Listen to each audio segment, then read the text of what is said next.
I'm in Manchester and Hampshire today at Northeast Auction Summer Americana sale, which kicks off the state's Antiques Week celebration each year. The highlight of the 2000 lot sale is the Rick and Terry Ciccatelli collection, which was made up of 75 choice pieces and offered as an auction within the general auction. The private collection was put together over 20-something years and lived in both Berks County, Pennsylvania, and more recently, Philadelphia. The late Dr. Rick Ciccatelli and his wife, Terry, had a passion for American folk art created by the early Pennsylvania German immigrants. The collection includes a wide assortment of decorative accessories and utilitarian wares, which include redware, stoneware, paint-decorated furniture, art, architecture, and folk art. The exclusive collection is being offered in a no-reserve one-day sale by Northeast Auctions. Northeast Auctions is based out of historic Strawberry Bank in Portsmouth, New Hampshire, and owned and operated by Ron Bourgeault. I've picked out my favorite items. Let's go meet with some of the experts and see what they have to say. We're looking at one of the 75 pieces in the Ciccatelli sale right now. It's a redware bowl made by John Bell. Probably one of my favorite pieces. It's very unusual, and we're here with my friend Sam Herrup, who is a pottery expert. Sam, what do you think of the piece? Well, it's a beautiful example of American redware and slip decoration. It's a lovely bowl. It's flat on the bottom, as you can see, but beautiful decoration in concentric circles, wavy lines, the kind of bowl that is definitely associated with southeastern Pennsylvania and Maryland as well. There's a group of Maryland bowls that are related to this. John Bell signed a lot of his pieces. This bowl is not signed.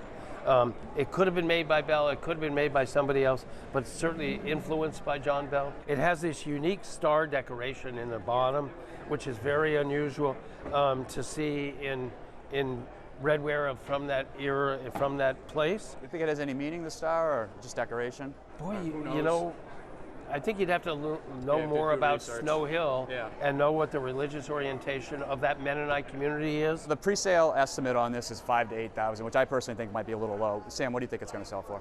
I think it's going to sell for the high end of the estimate, probably a little more, maybe around $10,000. We have right here, we have a late 18th century Pennsylvania German folk decorated candle box. What can you tell me about it? It was done by an artist named Drissel, D-R-I-S-S-E-L-L, and they've actually done an inventory of his work, and he decorated cupboards, he decorated other boxes. Very rare though, I mean very much sought after artist, and probably condition-wise this is one of the best of the pieces because this is a piece that would get wear just in use on a daily basis. To have it survive with the date of 1795 in this condition is pretty amazing. I think the estimate on this, I could be wrong, I think it's $25,000 to $35,000. Yeah, probably it's going to be higher. You think it's going to be higher? I would think so. Yeah. I mean, you see candle boxes, but they're usually so much less. Right. And they, you know, they're usually in the thousands what they sell for. But. Right. So this, I'm betting you're probably going to look at 50,000 or better. So this is probably my favorite piece in the sale. What can you tell me about it? Well, this is a fireboard, which was something that was used to put into a fireplace in the summertime, and a mantelpiece. And what's potentially unique about it is that they've remained together since they were made. So it's a set. That must be pretty unusual. It is. I mean, there are vast numbers of fireboards, but I'm not sure I know of another set that's stayed together.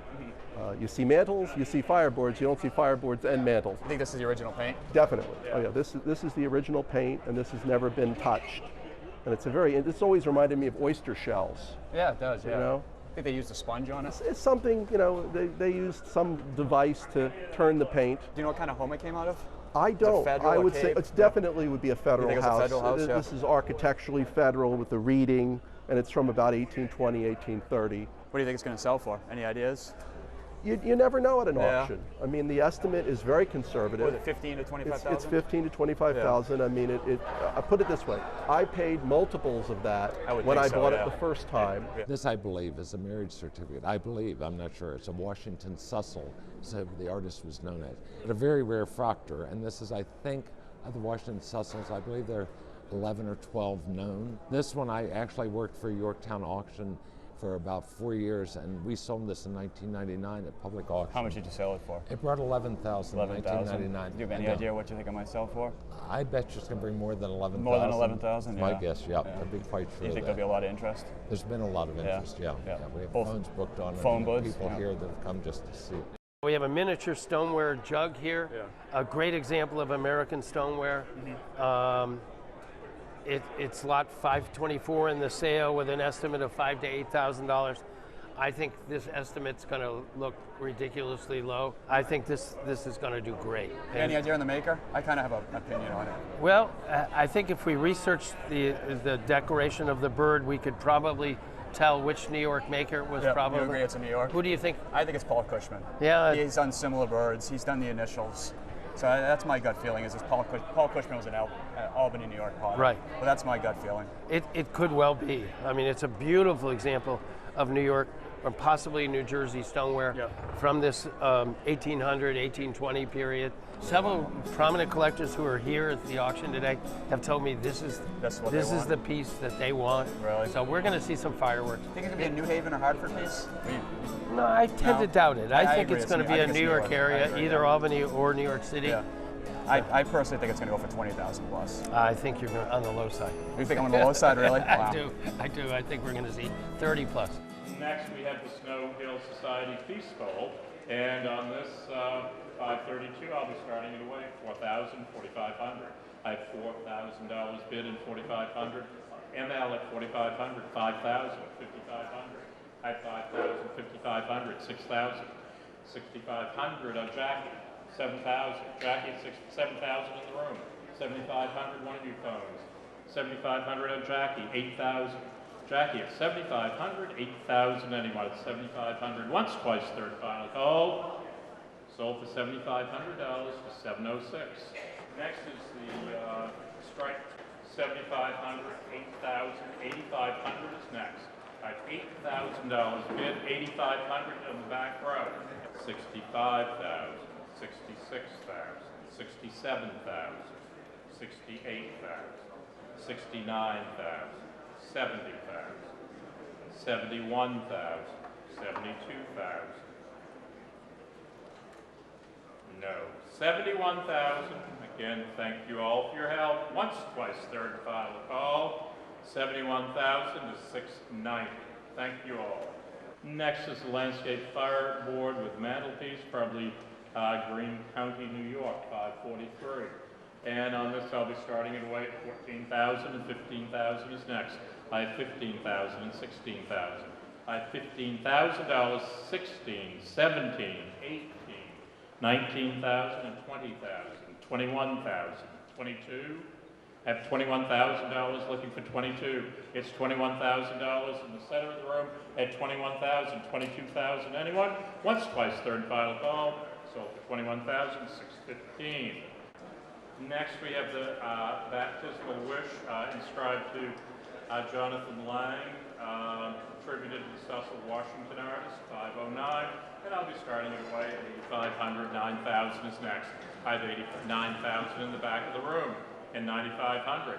I have 9,000 in the back of the room and looking for 9,500. I'm selling it at 9,500 on Rebecca. 10,000, 10,000, 10,500 is next.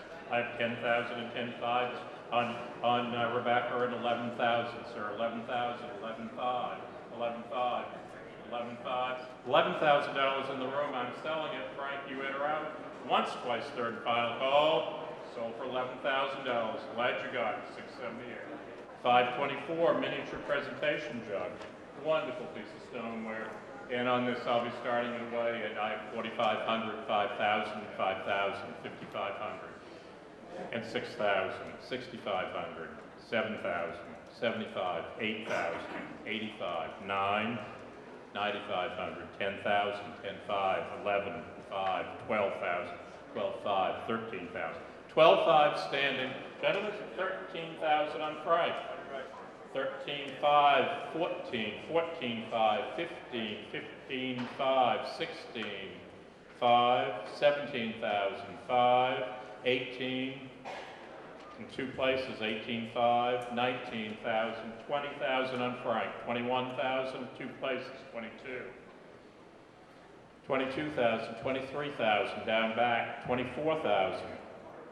25 in two places, 26,000, 27, 27,000, 28, standing at 27, 28 from the phone, 29,000, 30,000. I have 29,000 standing in the back of the room at $29,000. Thank you all. Sold 29,000, number 686. The auction just ended. I'm here with my friend David Schorsch. What did you think of the sale? I thought it was very interesting. You know, there was some very high prices, there was some very low prices, and some things in the middle. But all in all, I thought it was very healthy, sign of a very healthy market. Were you excited to get your fireboard back? I was delighted, and I bought it on behalf of a collector who is going to install it in his house, and he's mad about it, and he got a very good deal, and I'm happy for him. I was impressed with the little stoneware jug, what it brought, $29,000. That's almost exactly what was paid for it. Oh, really? I believe we paid $29,500. Really? So he just about broke even. What did you think of the price in that Pennsylvania slide box? Had the tulips all over it? Well, I think that might be a record for a Driscoll box. Oh, but really? you know, it's one of the greatest. You know, there's only like 8 of them known, and of the 8 known, this is the one that's the most vibrant and the most colorful. So it really deserved to bring the top price for one of those boxes. Well, you think of most candle boxes, I mean, they're very old looking, but many of them are just plain one color. They're one color, and this was vibrant. It was obviously kept away from sunlight. It's 18th century. It's by an identified maker. You know, it's something that's really museum quality. And you know, again, they stepped up and paid a high price for it when they bought it. But you know, the best has a way of always, you know, coming along by itself. So if this was your collection and you know you had to do away with it, would you be happy with what the prices were? I think the results were excellent. I don't think that you could have had better results at any other auction house. If you were going the auction route, this was very strong, particularly in this economy. This is a very uncertain economy, and everyone is uncertain.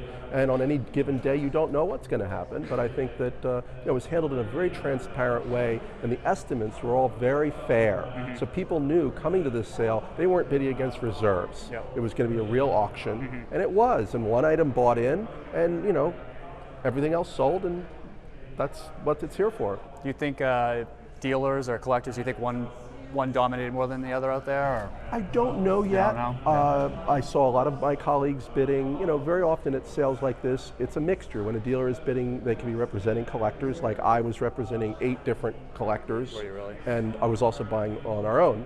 And I know, you know, my colleagues were there, and they probably were doing the same. So it's always fun spending other people's money. You just saw many great pieces of American folk art hit the auction block with extremely high prices. While many of these pieces were not affordable for the average collector or the average household, there are many shows and auctions that are, and we will bring those to you in the future.